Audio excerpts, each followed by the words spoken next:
Bien, hasta el momento hemos estado trabajando con triángulos del tipo rectángulo o que se podían de alguna forma relacionar con el triángulo rectángulo, es decir, que tuviera un ángulo recto.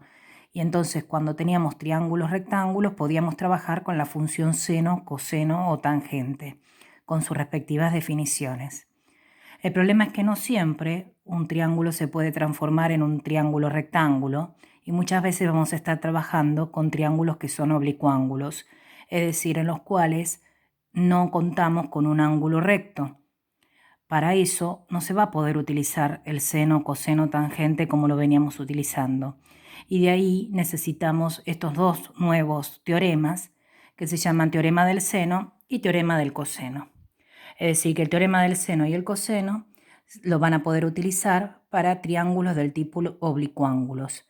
Si lo pueden convertir en rectángulo, es decir, que si trabajan con triángulos rectángulos van a aplicar el seno, coseno, tangente como veníamos trabajando.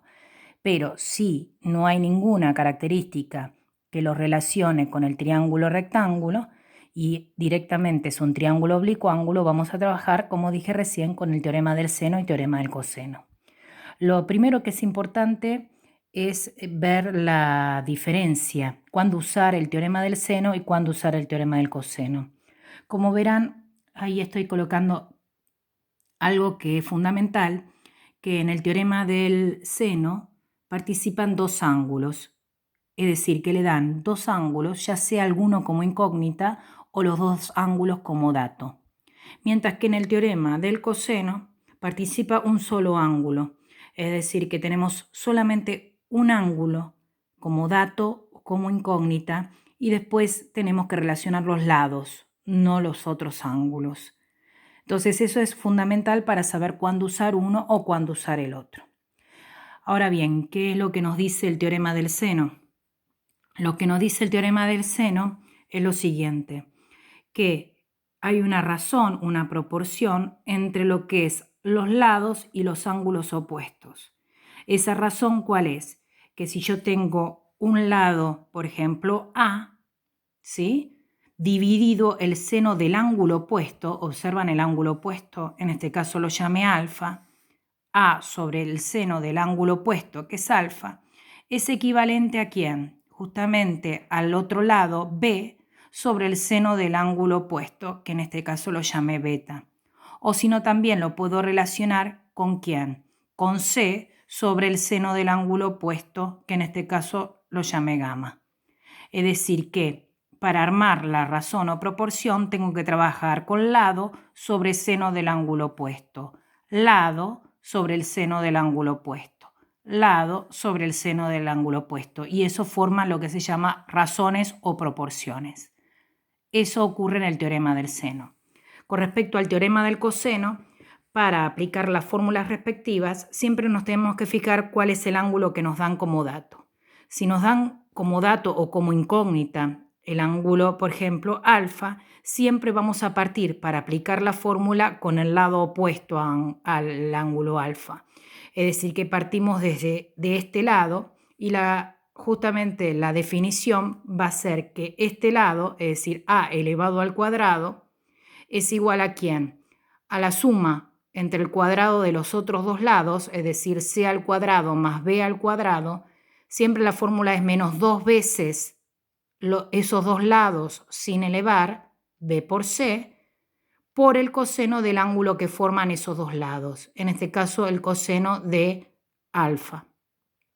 Si en cambio nos dan como dato el ángulo beta o como incógnita el ángulo beta y los otros dos no, entonces vamos a partir siempre de ¿quién? Del lado opuesto. Entonces vamos a decir que b elevado al cuadrado es igual a ¿quién? A la suma entre c al cuadrado más a al cuadrado menos dos veces c por a por el coseno del ángulo que forman, que en este caso sería beta. Y lo mismo ocurriría si en vez de darnos beta nos dan gamma, ¿sí? Partimos siempre del lado opuesto. C al cuadrado va a ser igual a ¿quién? A al cuadrado más b al cuadrado menos 2 por a por b por el coseno del ángulo que forma, que sería gamma. Ahora vamos a ver un ejemplo del teorema del seno o del coseno. Voy a hacer dos videos, ¿sí? En este voy a dar un ejemplo y en el próximo daremos otro ejemplo. Este material, recuerden que está en la parte de material en la teoría en Classroom, ¿sí? Por lo cual van a poder contar con este material que es la parte teórica. Y ahora vamos a la parte práctica. Para la parte práctica puse 4 triángulos y lo que quiero que primero hagamos es reconocer en cuál se aplica el teorema del seno y cuál se aplica el teorema del coseno. Observen que yo les di la característica de que tiene que haber, ¿qué cosa? Cuando participan dos ángulos es teorema del seno y cuando participa un solo ángulo es teorema del coseno. Por lo cual observamos en el primer triángulo. ¿Ven que hay dos ángulos? Por lo cual si hay dos ángulos va teorema del seno. En este otro, ven que hay dos ángulos, no importa que este esté como incógnita. Participan dos ángulos. Si participan dos ángulos, teorema del seno. En este caso, solamente participa un ángulo. Ven que la incógnita es en el lado y tengo dos lados. Ven que hay un solo ángulo, por lo cual este será el teorema del coseno. Y en este caso, también observen que la incógnita es un ángulo, pero no hay otro ángulo relacionando. Y entonces, otra vez, hay un solo ángulo participando, los otros son lados, también es teorema del coseno. Es decir, esa es la forma de reconocer primero cuál teorema voy a aplicar. Y ahora vamos a resolver los que tienen que ver con el teorema del seno, es decir, con estos dos primeros. En el próximo video le mostraré cómo se hacen estos dos últimos. Vamos a ver estos dos. Primero partamos de este. Como dijimos, ¿qué necesitamos para el teorema del seno? Era lado sobre el seno del ángulo opuesto. Lado que no lo tenemos sobre el seno del ángulo opuesto, pero este no lo tengo, este lado que se relaciona con este ángulo. Pero ¿qué ocurre? Cuando nos dan como dato otro lado, que es este, y necesitamos este ángulo, si bien no lo dan como dato, lo puedo calcular. ¿Por qué? Porque es cierto que en todo triángulo, sin importar que sea rectángulo o no rectángulo, en todo triángulo hay una propiedad respecto de los ángulos que es la suma de los ángulos interiores da 180. Es decir, que en este caso sí o sí, como tengo este dato de lado y necesito el ángulo opuesto para relacionarlo, porque la incógnita está acá, entonces sí o sí voy a necesitar calcular este ángulo. Y entonces lo primero que voy a hacer es calcular este ángulo. ¿Cómo calculo este ángulo? Haciendo 180 menos lo que vale 60 menos el valor de 75. Y entonces de esa forma calculo el ángulo que en este caso estaría dando 45 grados. ¿Sí? Es decir, 180 menos 60 menos 75 nos da 45. Conclusión, ya ahora lo voy a colocar acá porque va a ser dato para mí. Y un dato que lo voy a necesitar sí o sí. ¿Por qué lo voy a necesitar? Porque tengo lado y necesito el ángulo opuesto. Entonces ahora voy a armar la razón o proporción. ¿Cuál sería la razón o proporción? Como dijimos, trabajamos siempre lado sobre seno del ángulo opuesto. No se olviden, seno del ángulo opuesto, ¿sí? Entonces voy a empezar por este. Podría empezar tranquilamente por este otro, ¿sí? Por el 200. Pero voy a empezar por este, lo mismo. Da lo mismo. Es decir, ponemos X sobre el seno del ángulo opuesto. ¿Quién es el seno de qué ángulo? ¿Quién es el ángulo opuesto? 75. Entonces voy a poner X sobre seno de 75 grados. Es igual. Y ahora, ¿quién voy a tener? Tengo como dato que 200, que es el otro lado. Guarda que acá siempre van los lados en el numerador. ¿Sí? 200 sobre el seno del ángulo opuesto. Acá puedo poner la medida, que es en metros, ¿sí? Pero voy a trabajar en este caso sin medidas para no confundirlos más. Pero se puede poner la M de metros. Entonces trabajamos, dijimos 200. ¿Y quién es el ángulo opuesto? 45, entonces se coloca seno ¿de qué? De 45 grados. Una vez que armé la razón o proporción, lo que voy a hacer ahora es aplicar la regla de cómo se resuelven las razones o proporciones. Recuerden que siempre es el producto de los extremos es igual al producto de los medios. ¿Qué quiere decir? Que vamos a multiplicar cruzado, ¿sí? Es decir, que X por el seno de 45 es igual a seno de 75 por 200. ¿Sí?